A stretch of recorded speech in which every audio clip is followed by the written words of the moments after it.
Transmitting from the Mojave Wilderness in Joshua Tree, California, now is the time for Desert Oracle Radio, the voice of the desert. Well, night has fallen on the Mojave, and it's nighttime all across the American desert. And that is sure a relief this week. It got hot, and it got hot fast. Hope you enjoyed spring. I hope you got outside and did something. I managed to get up to the Eastern Sierra for those last cool days, up around one of the best places, and I won't say exactly where because I sure like how I never see any other people out there. Once you're past that last little town with the White Mountains rising up alongside Highway 6, well, then it's just a few minutes to Nevada, and then you're on the road to Tonopah, the road to Great Basin National Park, or up to the Ruby Mountains, out to Windover. Every direction is good out there. Go down to Lincoln County if you like. Go at night and watch the skies. Stop for a beer and a grilled cheese at the Little Ale-E-N in Rachel. But if you go just 6 miles up from the California-Nevada state line, you'll come across a place that looks very weird from above. Very weird when photographed by satellite. Raphael Mazur posted a couple of pictures on the internet, on Twitter if you want to get specific about it. Pictures that show hundreds of circles along the Bajada, the big alluvial wash coming down from Sugarloaf Peak, from the White Mountains. All those alluvial streams meshing into the alluvial plain, the alluvial fan. And that's a great word to throw around when you're talking to biologists or park rangers. Throw in a bird name or two, and they might even let you into their secret club.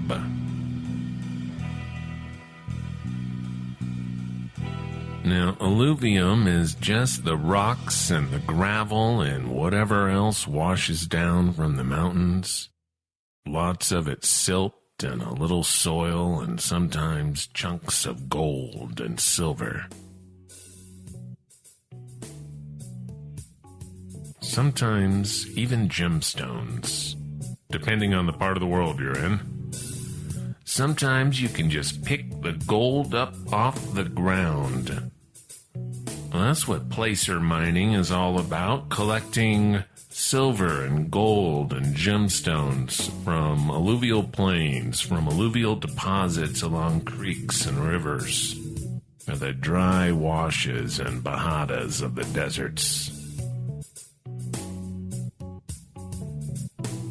But most alluvial fans are not covered in hundreds of barren circles of 15 feet across, maybe 20 feet. I mean, it looks like you could park a couple of cars on an average-sized mystery circle out there. And for scale, there's a house or two nearby with the usual desert collection of assorted vehicles in assorted states of disrepair. If you want to see these big, weird circles for yourself, find where US 6 crosses the state line due east from Mono Lake, an hour's drive or so away. And now look 6 miles northeast of the state line. At the base of the White Mountains, now Highway 6 runs right through the low part of this Bajada, and you should be able to see these circles off the side of the road. In fact, it's right there where Highway 6 has these weird extra lanes on either side. I can't remember what it's for. Maybe it's a way station or something, a place for truckers to sleep. Look on Street View and you'll see a big weird thing parked there alone, too. It looks like something you'd use to bore underground tunnels connecting secret military bases. Or you can just look at our website, desertoracle.com, and just click up top where it says Desert Oracle Radio. I collected some pictures and the various Twitter posts from a bunch of desert biologists and environmental professionals. What do you think these pictures show? What do you think they are? Now, our friend Patrick Donnelly with the Center for Biological Diversity in Nevada, he spread the word around the various desert rats on Twitter. Anybody involved in public work is on Twitter because they have to be, despite the indignities and disgraces of the format. Plus, it gets lonely out there now and then. It's beautiful and it's wonderful, but now and then you want to jabber to your far-flung pals working on various desert restoration projects across the Southwest. The people who monitor the desert springs, who count the tortoises, who put up with a lot of nonsense, but who get the luxury of days spent outside, hours on the open road. Time to think it all over. And so the theories about the mystery circles were coming fast. Somebody said they're man-made, and then some wiseacre said it must be a vocational school for well diggers, and a hydrogeologist called Erica Capybarica, if that is her real name, said she wanted to believe there really was a well diggers vocational school on the side of Highway 6. I want to believe, just like what's his name, the weird FBI agent. Now, Taylor McKinnon, also from the Center for Biological Diversity, said, well, they look like these harvester ant circles that have been noticed in satellite images of other desert bajadas.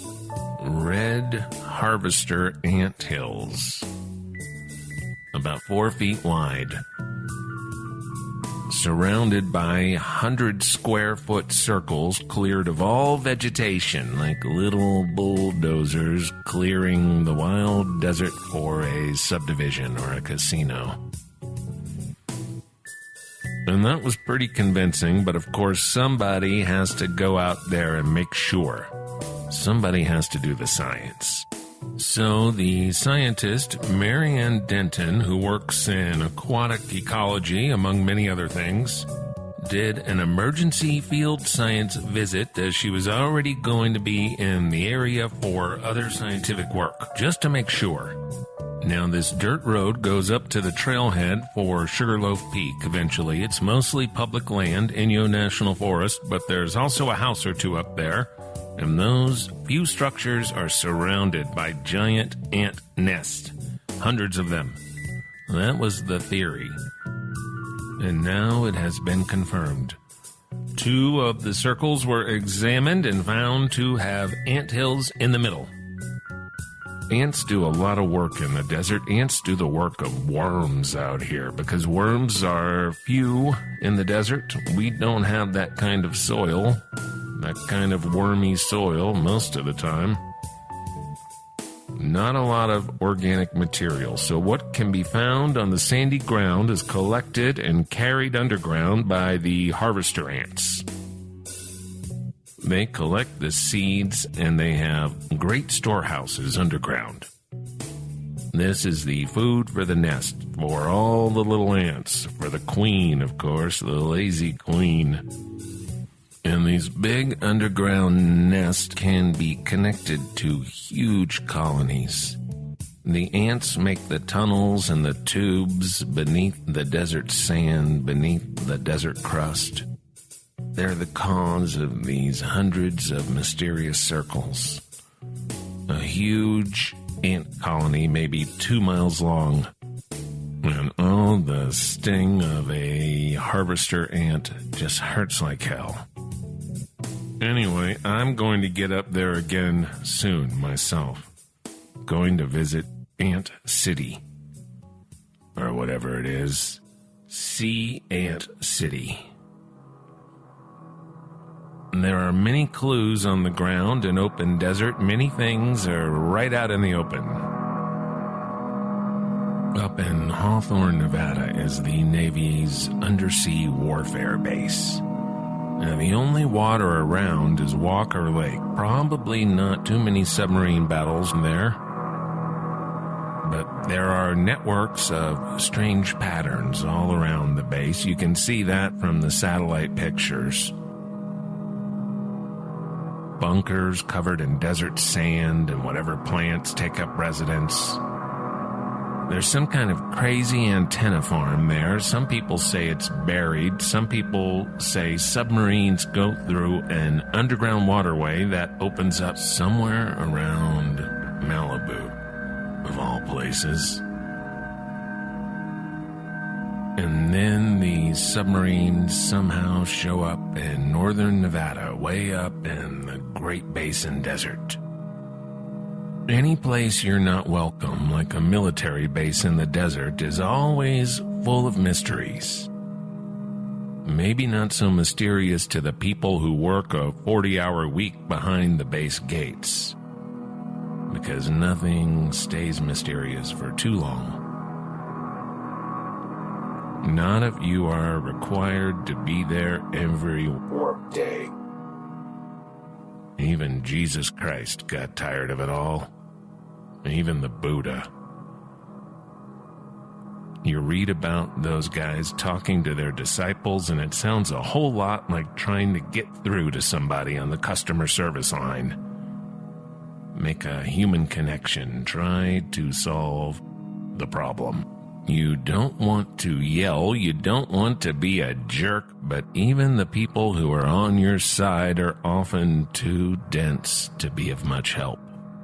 Back in 2011, people went kind of nutty about all these weird structures picked up by satellites on the deserts of China, including one huge thing that's an 18-mile-long rectangular frame of wide straight lines divided up into triangles and such. You can probably see it pretty well from the moon. There's the Atacama Giant, and over by Blythe there are those giant figures cut into the desert crust. And in the deserts of the Middle East, all sorts of mysterious gates and circles have been cataloged. Monuments to something, giant triangles carved into the deserts of Saudi Arabia, of unknown purpose, studied by archaeologists of our time. There are triangles pecked into the ground of the Mojave, too. You'll see them on the trails above the Mojave River near Afton Canyon. Black triangles on the ground. Ancient things.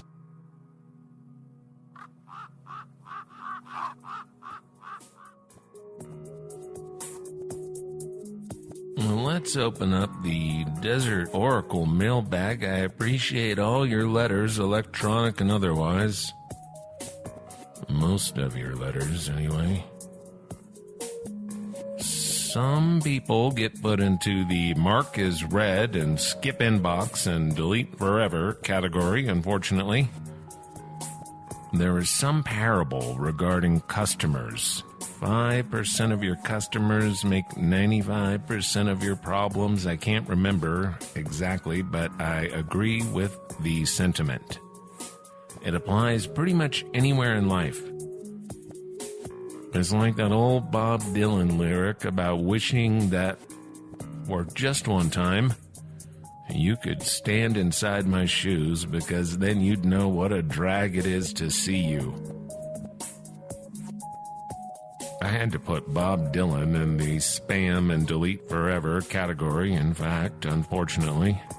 I mean, it's not Bob Dylan, it's his marketing staff. But I had a busy week, and there was all this garbage in the inbox, and among these unwanted communications was an email announcing Bob Dylan's brand of mail-order whiskey.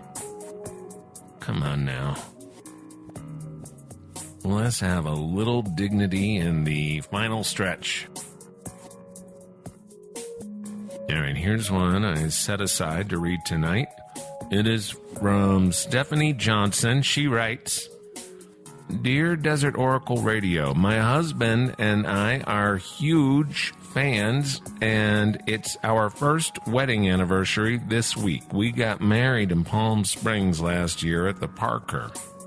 The desert is really our special place. I wanted to see if it would be possible to maybe give a shout out to surprise my husband, Darren.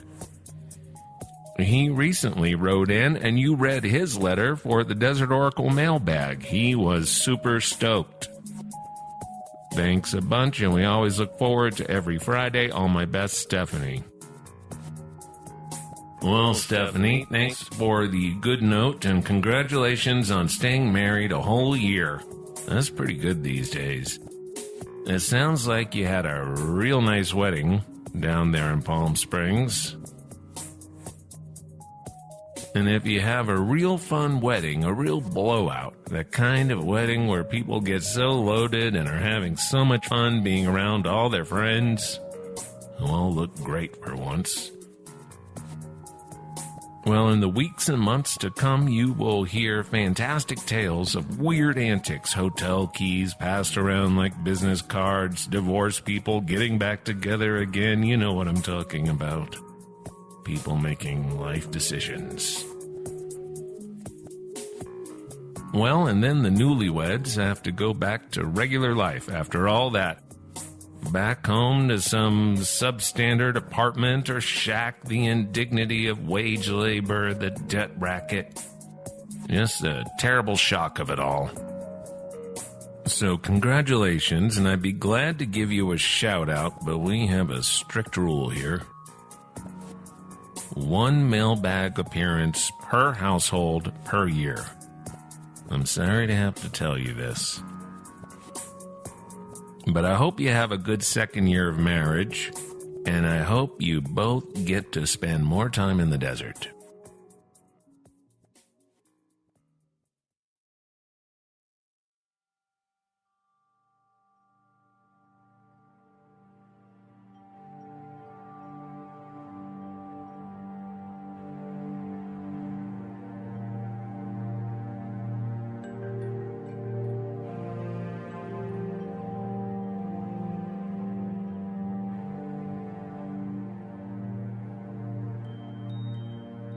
We had a rare rainstorm a week or so back. I even got hail down at the office in Joshua Tree. And when you get rain in the desert, it's a fantastic thing, because all the tracks on the dirt roads vanish. All the tire tracks and the bicycle tracks, and on the trails, all the animal tracks vanish. It's all clean and fresh again. Well, it was between 2 short periods of rain, one in the early morning hours and one in the afternoon, I think. And we've got Tanine Allison on the line. Tanine was taking a midday walk, the kind of thing you usually don't do this time of year because it's already too hot out, but it was nice and cool between the rains with the cloud cover. So she took some pictures, and these pictures will be on our website. Take a look after the program if you remember. It's a pretty strange thing, and that's really the kind of thing we like quite a lot out here.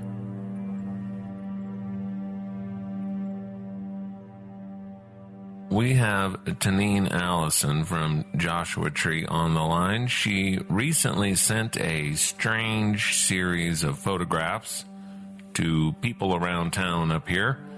It was last week on one of the about 2 days of spring that we actually have in the desert. So one of the days that it was raining in the 60s, which is unusual right now. And I went on a midday hike to try to get out and catch some of the rain, and noticed while on the hike right outside of Joshua Tree in between the town and the park, these unusual tracks along the way that went down the main kind of dirt road in the area on for a while. And there were these 3 quad tracks that were not I couldn't identify what they were. And so I took photos and sent it around to people expecting that somebody would just reply with an obvious answer that I didn't know. But it turned out that nobody in town, the numerous people I know who know about desert things, really had any sort of clear answer. So they're not roadrunner tracks or quail tracks or that type of thing. How big would you say these were? I have a decently large dog, 70-pound wolf-looking dog, and they were twice the size of his track. Most of it claw, that's the track. And from claw to heel, it looks like, what, about 4 inches, you estimated? I would guess about that. Now, this road is usually covered in mountain bike tracks and footprints and various animal tracks, but on this occasion, rare enough in the desert, it was not, and that's because... So it rained in the morning, and I was out there around 1 or 2, and it rained right before I left. So rare day where that road, you could see the tracks, and it had kind of cleared the earlier tracks. And it looks like whatever this thing was, walked down the road between the morning rain and when I was there in the afternoon rain. And it was notable, even my dog doesn't stay on the road.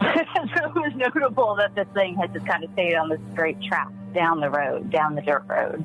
Now, you circulated these photographs to people around town, and you told me they made their way to some park rangers at the Desert National Park here. What did they come up with? What were their ideas? Well, I didn't talk to the rangers, but a friend of mine did. And the first guess, there's a gathering of rangers that happened to be that night. And so a friend of mine showed them to the rangers at this gathering, and they jokingly suggested crocodile because they didn't know what it was. And it does, in fact, if you actually look up crocodile tracks, it does not look dissimilar from this. So the gathering of rangers really couldn't guess what this could be. And the same friend then later reached out to a park biologist whose best guess was that it was a badger and that the tracks only captured some of the claws, because there's just like 3 clear claws, and most of these badgers have more. And so that was the best guess anybody could come up with, is that it was some sort of large badger, which is rare out here, but apparently there was one in Black Rock last year, so occasionally it happens. But that was the best guess. Everybody else anybody guessing real animals, lots of chupacabra guesses. Some people guess raccoon, but I can't find anything that would show raccoon paws this large and with claws like this. So badger was the best guess from the park biologist. Badger, Black Rock Canyon is the highest elevation campground of the national park, and that's 1,200 feet higher in elevation than Joshua Tree, where these prints were seen. Did the biologist mention anything about the altitude discrepancy between Joshua Tree, this valley being a good 1,200 feet lower in elevation than Black Rock Canyon, where badgers have occasionally been seen? Not to my knowledge, but again, I'm not sure whether my friend emailed or texted the biologist. I'm not sure what. It's, again, a phone tree in the desert, right? I just got word back that the biologist said, well, it looked most likely to be a badger, and asked where it was. But it wasn't a thorough exchange about elevations and landscape. I think most people grasp for what is known. So, again, I get a lot of skunks. Everybody wanted to kind of jump on the badger possibility. Chupacabra is the one that came up most often as far as a theory that's not explained by a biology book. I think it kind of comes back to whether people want to believe that there's things that are unknown or not. And most people want to know what it is and want to believe it's the thing that we know. But the vast majority of people just said, I have no idea. I grew up in the Mojave Desert, right? So on the west side, where Yucca Man took different form in how he was seen. And it was one of those people who grew up, a kid with, like, my childhood sport was creosote bush. One of the things I realized, too, kind of thinking through this is, like, this was an unknown thing that I saw. But as a desert-raised person, the line between what's unknown and what's known is almost non-existent. Like, you almost don't categorize, is this some animal that I could point to in a book versus is this some unknown thing in the desert? Because it's so common that things in the desert don't make sense.